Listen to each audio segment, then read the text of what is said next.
মায়ের পায়ের নিচে সন্তানের বেহেশত। মার যদি চরিত্র খারাপ হয় তাহলে কি হবে? আসলে তারপরেও দুনিয়াতে আপনি যতদিন বেঁচে আছেন মায়ের সাথে ভালো আচরণ করতে হবে। আপনার মায়ের চরিত্র খারাপই হোক আর মা কাফেরই হোক না কেন, আপনাকে তার হকটা আদায় করতে হবে। আল্লাহ পাক এটা সূরা লুকমানের মধ্যে বলেছেন। কোন সূরায়? সূরা লুকমানে বলেছেন। লুকমান হাকিমের উপদেশগুলোর মধ্যে একটাতে আছে, ওয়াইন জাহাদাকা আন তুশরিকা বিমা লাইসা লাকা বিহি ইলম ফালা তুতিউহুমা। তোমার পিতামাতা যদি তোমাকে আল্লাহর সাথে শিরিক করতেও বলে, এই যে শিরিক সবচেয়ে বড় পাপ বললাম একটু আগে, পিতামাতা যদি শিরিক করতে ফোর্স করে তুমি তাদের আনুগত্য করবে না।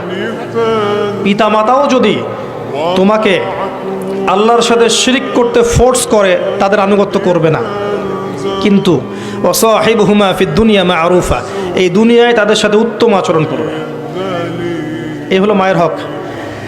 রাসূল সাল্লাল্লাহু আলাইহি ওয়াসাল্লামের একজন স্ত্রী যিনি ছিলেন আবু সুফিয়ানের মেয়ে, জানেন? আবু সুফিয়ান মক্কার বড় কাফের ছিল ওই সময়। তো সে দেখা করতে এসেছে মদিনায় মেয়ের সাথে। আবু সুফিয়ানের কন্যা নবীর স্ত্রী, তিনি বলছেন আমি বাবাকে ঘরে ঢুকতে দেব না, সে আপনার প্রকাশ্য শত্রু। ঠিক আছে না কথা?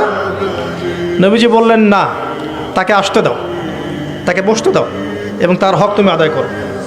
পিতার জায়গা পিতায়, মায়ের জায়গা মায়ের জায়গায়, মায়ের জায়গা মায়ের জায়গাতেই তাকে সম্মান দিতে হবে, তার হক আদায় করতে হবে।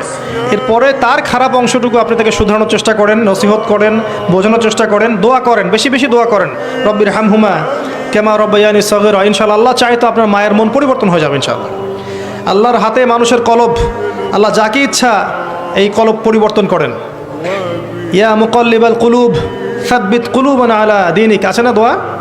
হে অন্তরের পরিবর্তনকারী, আপনি আমার হৃদয়টাকে আপনার দিনের উপর প্রতিষ্ঠিত করুন।